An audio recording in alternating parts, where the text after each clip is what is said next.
श्रीमान बाबुल सुप्रियो जी, श्रीमान कैलाश विजयवर्गीय जी, बंगाल के ही और राजा राम मोहन राय पुस्तकालय के कर्ता धर्ता श्रीमान कंचन गुप्त जी, हमारे सांस्कृतिक सचिव राघवेंद्र सिंह जी, श्रीमती निरुपमा जी, श्रीमती साराबाई और आज के कार्यक्रम में उपस्थित सभी गणमान्य अतिथियों और विशेषकर जो आज यहाँ से एक संदेश लेकर बंगाल के लगभग 900 किलोमीटर तक जाने वाले मेरे युवा साथियों, आप सभी को मेरा नमस्कार। ये कार्यक्रम एक हॉल में हो रहा है और कार्यक्रम की दृष्टि से इसका इवैल्यूएशन संख्या से नहीं किया जा सकता।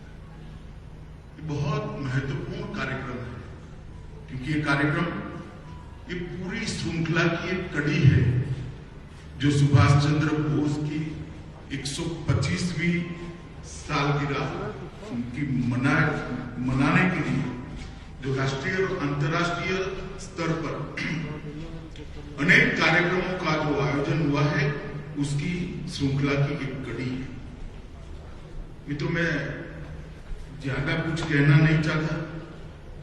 सुभाष बाबू को देश की जनता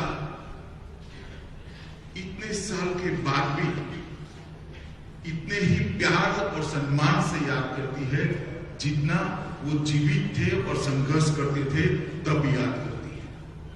बहुत प्रयास हुआ है कि सुभाष बाबू को भुला दिया जाए, परंतु उनका कर्तृत्व, उनकी देशभक्ति और उनका सर्वोच्च बलिदान शायद कोई कितना भी प्रयास करे, पीढ़ियों तक भारतवासियों के जहन में जस का तस रहने वाला है।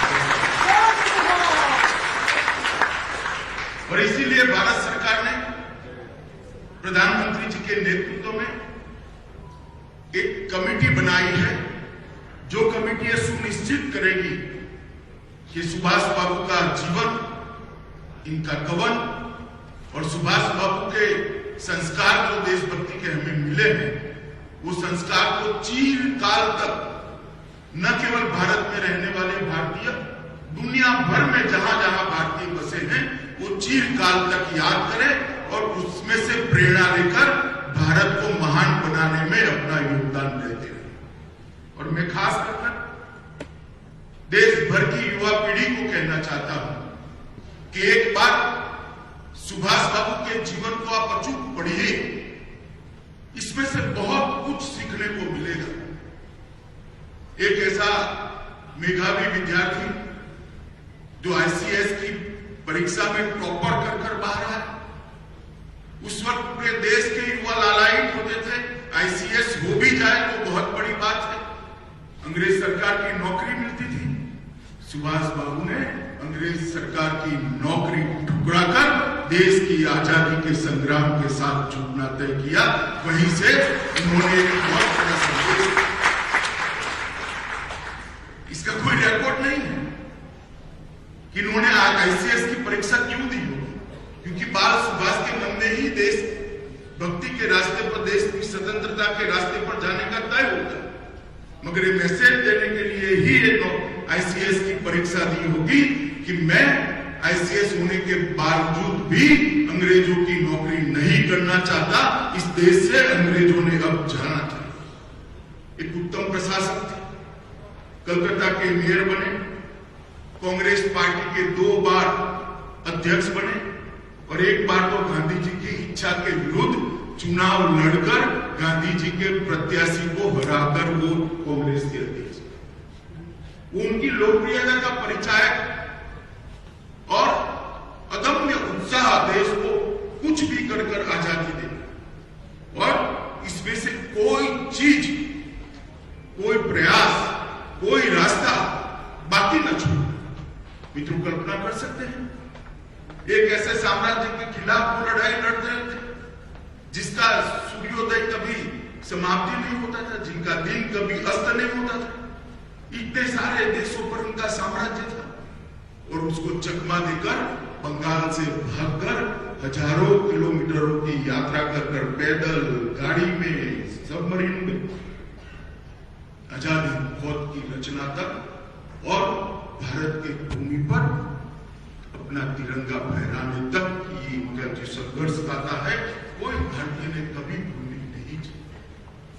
और इसीलिए भारत सरकार ने तय किया है कि 125वां उनका जो साल है उसको न केवल सुभाष बाबू देश के लिए, देश की आजादी के लिए, देश को आगे बढ़ाने के लिए जिन जिन लोगों ने अपना जीवन का बलिदान दिया, जिन जिन लोगों ने अपनी पढ़ाई लिखाई छोड़कर देश के स्वतंत्रता संग्राम में कूद पड़े, उस सभी को एक बार फिर से जनमानस के अंदर पुनर्जीवित करना और उसमें से प्रेरणा लेकर आगे बढ़ना। यहां बहुत सारे युवा बैठे। अभी हमने सांस्कृतिक कार्यक्रम में खुदीराम बासु की बात सुनी। इतनी कम आयु में हंसते हंसते वंदे मातरम बोलकर फांसी के फंदे पर चढ़ जाना कोई कम वीरता की बात नहीं। मित्रों, हम लोगों के भाग्य में देश के लिए मरना नहीं मगर देश के लिए जीना ईश्वर ने हम पर छोड़ा है। मैं युवाओं को खास अपील करता हूं कि जिन्होंने देश के लिए अपनी जान का बलिदान दिया उसका स्मरण कर कर हम बाकी का जीवन देश के लिए जीना ये तय कर दे तो उनको बलिदान को इससे बड़ी श्रद्धांजलि कोई नहीं। और इसीलिए इस प्रकार के कार्यक्रम की रचना की जाती है कि युवा पीढ़ी इसको जाने, समझे, ये संस्कार को, देशभक्ति और बलिदान के संस्कार को स्वीकार करें। बलिदान का मतलब सिर्फ अपनी जान का बलिदान देना नहीं है। बलिदान का मतलब देश के अस्तित्व में अपने व्यक्तित्व को घुला मिल देना, अपने व्यक्तित्व को पिघाल देना भी बलिदान होता है।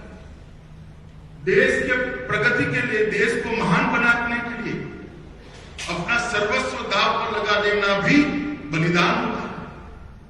देश को आगे बढ़ाने के लिए अपनी निजी व्यक्तिगत कैरियर को भी बलिदान करना, वो भी बलिदान होता है। जब आजादी मिल गई, हजारों लाखों बलिदानियों की बलिदान के आधार पर, तब हम देश को कहां ले जाना चाहते? वो देश की युवा पीढ़ी ने तय करना पड़ेगा। सुभाष बाबू ने अगर कैरियर का सोचा होता तो आज हमारे सामने आजाद हिंद फौज का गौरवशाली इतिहास ही न होता जिन्हें अंग्रेजों ने हिलाकर रख दिया था। सुभाष बाबू ने अगर कैरियर का सोचा होता तो भारत के ऊपर राज करने वाले अंग्रेजी साम्राज्य को झंझोड़ कर किसी ने रख नहीं दिया।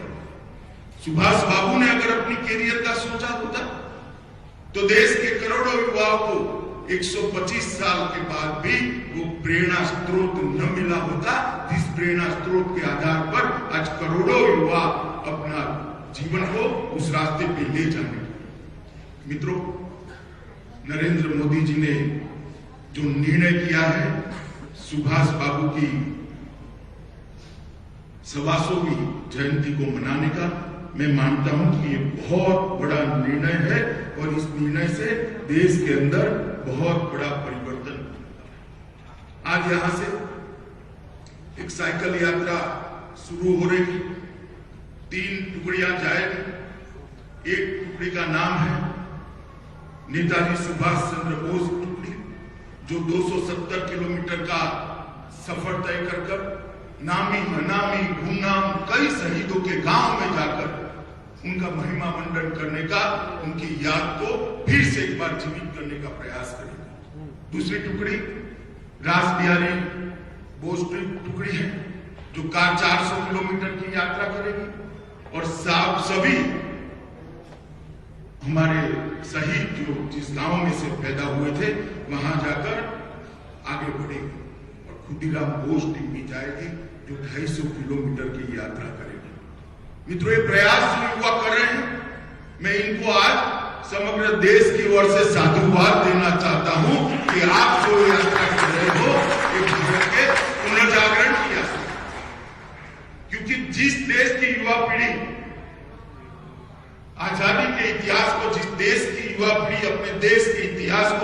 समझती नहीं है, उसमें से गर्व के भाव को आत्मसात नहीं करती है, वो देश का भविष्य नहीं बना सकती। देश का भविष्य वही युवा पीढ़ी बना सकती है जो देश के इतिहास को समझती है। देश का भविष्य वही युवा पीढ़ी बना सकती है जो देश के इतिहास की सारगर्भिता को आत्मसात करती है। देश का भविष्य वही युवा पीढ़ी बना सकती है जिन्होंने देश के लिए बलिदान दिया, उनके प्रति दिल में सम्मान रखती है और उनके उद्देश्यों को पीढ़ी दर पीढ़ी आगे ले जाने का जज्बा।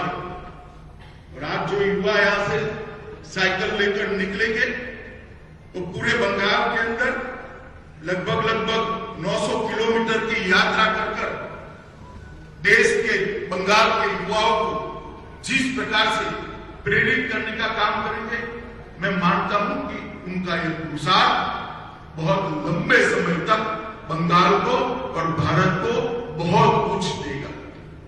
आज हमारे इतिहास को हमने अपने नजरिए से भी देखने की जरूरत है।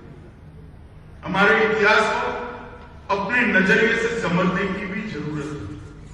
आज मैंने जो सांस्कृतिक कार्यक्रम दिया, उसके निर्देशिका और सभी कलाकारों को मैं हृदय से बधाई। मैं बंगाली बहुत नहीं समझता, मगर उनके मुख के भाव समझा देते थे कि वो क्या कहना चाहते। मित्रों, इतनी सुंदर अभिव्यक्ति जो समय को भी जीवित कर देती है, जो भूतकाल को भी वर्तमान में परिवर्तित कर देती है और जो रोंगटे खड़े कर फिर से एक बार देशभक्ति के जज्बे को जागरूक करने के लिए मजबूर कर देती है, ऐसी अभिव्यक्ति बहुत कम देखने को मिलती है। बहुत सुंदर अभिव्यक्ति यहां पर हुई है। मैं इतना ही कहना चाहता हूं कि ये जो कार्यक्रमों की श्रृंखला है, सुभाष बाबू की 125 वर्ष की जयंती के 125वीं जयंती के 1 साल तक चलेंगे। देश के युवा इस कार्यक्रमों की श्रृंखला के साथ जुड़े, देश भर के अंदर कार्यक्रम। और जब देश की आजादी के 75 साल होंगे, तब मोदी जी ने तय किया है कि 75वां साल आने वाले और 75 साल तक के लक्ष्य तय कर हम आगे बढ़े, भारत को विश्व के अंदर सबसे महान बनाने की कवायद के साथ हम सब जुड़ जाए। ये 2 कार्यक्रम, ये 2 वर्ष एक साथ आना भी एक अपने आप में बहुत बड़ा सहयोग।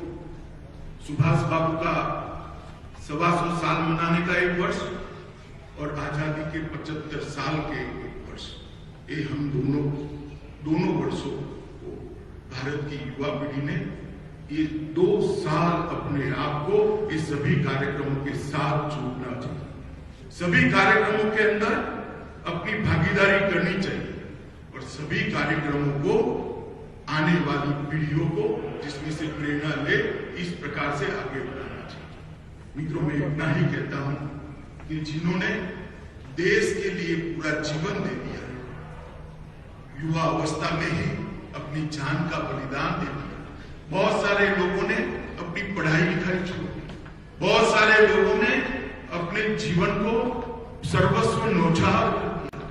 इस देश में ढेर सारे ऐसे लोग हैं जिनके पूरे परिवार का, मकान का, पूरी संपत्ति का 10-10 बार कुर्की हो गया, मगर वो परिवारों ने लड़ाई लड़ना नहीं छोड़ा।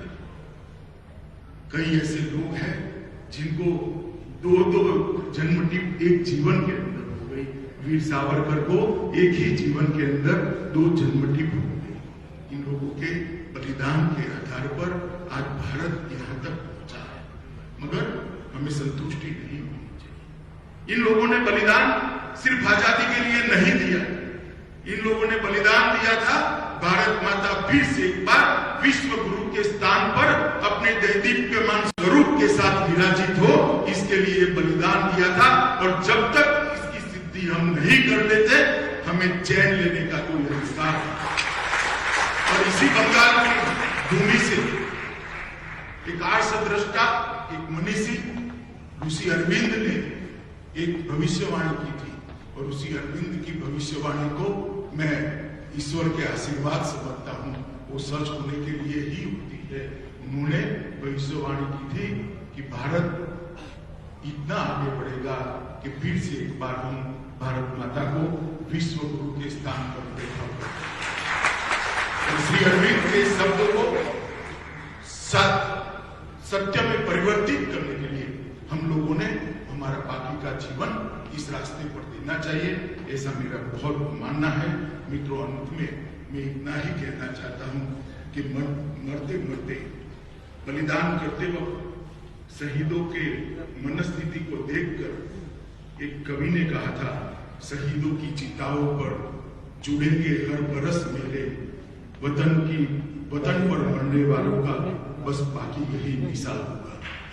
मैं इससे आगे मेरे तो जरूर लगाने चाहिए, इनकी चिताओं पर हर साल मेरे लगाने चाहिए, मगर जिस उद्देश्य के लिए उन्होंने शहीदी दी है उस उद्देश्य की परिपूर्ति के लिए मेरे के साथ साथ अपना जीवन भी लगा देना चाहिए। फिर से एक बार साइकिल लेकर निकलने वाले सभी युवाओं को बहुत बहुत अभिनंदन भी देता हूँ, शुभकामनाएं भी देता हूँ और सांस्कृतिक मंत्रालय को एक बहुत अच्छी प्रस्तुति के लिए, सभी कलाकारों को बहुत अच्छी प्रस्तुति के लिए मन से साधुवाद देना चाहता हूँ।